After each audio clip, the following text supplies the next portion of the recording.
کیا ہم قرآن پاک صحیح طرز پر پڑھ رہے ہیں، یا ہم اس حدیث کے تحت آتے ہیں کہ جس میں فرمایا گیا کہ بہت سے قرآن پڑھنے والے ایسے ہیں کہ قرآن ان پر لعنت کر رہا ہوتا ہے؟ فرماتے ہیں اس حدیث کے تحت 3 طرح کے لوگ آتے ہیں: ایک بے عمل، دوسرا تحریف کرنے والا یعنی الفاظ یا معنی بدلنے والا، اور تیسرا غلط پڑھنے والا یعنی تجوید کے خلاف پڑھنے والا۔ تو تجوید کیا ہے اور قرآن کریم کس طرح سے پڑھنا چاہیے، آئیے ہم اس کو سیکھتے ہیں۔ بسم اللہ الرحمن الرحیم۔ السلام علیکم ورحمۃ اللہ وبرکاتہ۔ آئیں قرآن سیکھیں آسان طریقے اور مکمل تجوید کے ساتھ۔ کلاس کے آغاز میں ہم اللہ تعالیٰ کے شکر گزار ہیں کہ جس کی توفیق سے ہم اس کام کا آغاز کر رہے ہیں۔ ساتھیوں، ہم نے کلاس کی ترتیب کچھ اس طرح رکھی ہے کہ اس میں ہر عمر کے لوگ جو قرآن پڑھنے سے واقف تو ہیں لیکن صحیح طرح پڑھنا نہیں جانتے، اور جو قرآن پڑھنا بالکل ہی نہیں جانتے، سب کے لیے یکساں مفید رہے گی۔ آسان الفاظ میں مختصر تجوید کے قواعد سمجھائے جائیں گے۔ سب سے پہلے سوال یہ پیدا ہوتا ہے کہ تجوید کیا ہے؟ تو جناب، مخارج، قواعد، صفات کا لحاظ رکھتے ہوئے قرآن پاک پڑھنا تجوید کہلاتا ہے۔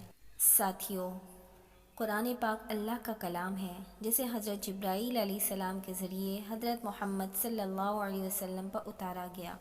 قرآن پاک اسی طرح سے پڑھنا جس طرح نبی کریم صلی اللہ علیہ وسلم نے پڑھا اور پڑھایا، یہ ضروری ہے۔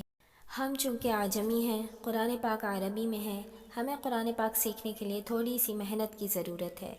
اسی لیے نبی کریم صلی اللہ علیہ وسلم نے فرمایا، من لم یتغن بالقرآن فلیس منا، جو شخص قرآن پاک کو خوش الحانی یعنی اچھی آواز سے نہ پڑھے تو وہ ہم میں سے نہیں۔ تو یاد رکھیے، خوش الحانی سے مراد اچھی آواز سے پڑھنا ہی کافی نہیں، بلکہ حروف کے مخارج صحیح نہ ہوں، حروف کی صفات درست نہ ہوں، تجوید کے قواعد میں غلطیاں ہوں تو صرف اچھی آواز کافی نہیں ہوگی۔ تو چلیے ساتھیوں، ہم دعا پڑھتے ہیں۔ رب اشرح لی صدری ویسر لی امری واحلل عقدۃ من لسانی یفقہوا قولی رب زدنی علما۔ انشاءاللہ بہت ہی سادہ اور آسان انداز میں بچوں اور بڑوں دونوں کے لیے ایک کورس مرتب کیا گیا ہے۔ اس کا آغاز ہم کریں گے مفردات یعنی حروف ہجا سے۔ ساتھیوں، مفردات سے مل کر ہی تو قرآن پاک لکھا گیا ہے۔ ہم جب اس پر محنت کر لیں گے تو ہمارے لیے قرآن پاک پڑھنا آسان ہو جائے گا انشاءاللہ تعالی۔ چونکہ ہم قرآن پاک پڑھنے کی تیاری کر رہے ہیں تو ہمیں چند آداب ذہن نشی کر لینے چاہیے۔ انگلی الفاظ پر، کان آواز پر اور نگاہ قرآن پر ہونی چاہیے۔ تو ساتھیوں، اب ہم اسٹارٹ کرتے ہیں مفردات۔ سب سے پہلے ہے الف۔ الف، الف تو اس لیٹر کا نام ہے، اس کا ساؤنڈ ہے آ۔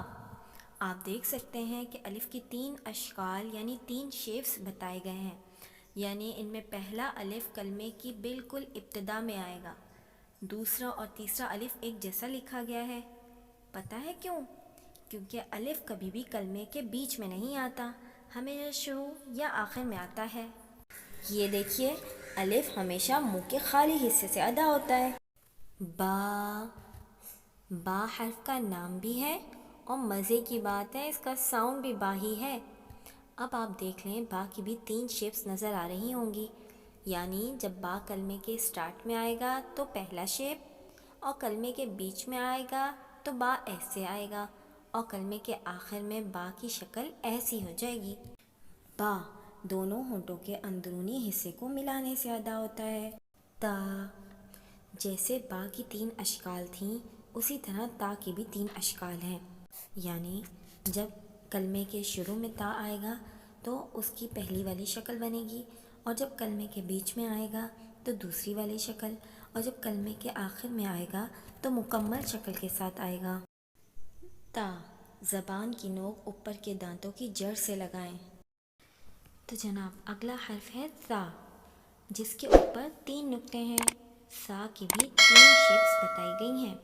جب کلمے کے شروع میں آئے گا تو سا کی شیپ ایسی ہوگی، اور کلمے کے بیچ میں آئے گا تو اس کی شیپ اس طرح سے ہوگی اور کلمے کے آخر میں مکمل سا لکھا ہوا آئے گا۔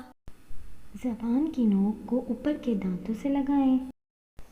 تو ساتھیوں، سا کی ادائیگی چونکہ تھوڑی سی مشکل ہے، اس لیے یہاں پر سمجھایا جا رہا ہے تصاویر کے ذریعے کہ سا میں زبان کی نوک ایک چاول کے دانے کے برابر وہ دانتوں سے لگائیے، یعنی اتنی نوک باہر نکلی ہوئی ہو تو ادا ہوتا ہے سا۔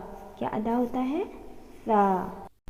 ساتھیوں، حرف تا میں سیٹی نہیں نکلتی، یہ سین سے مشابہ نہیں ہوتا، اس میں بالکل پیار اور نرمی سے ادائیگی ہوتی ہے۔ اس کے ساتھ ہی ہم اجازت چاہیں گے اگلے سبق تک کے لیے۔ اللہ حافظ۔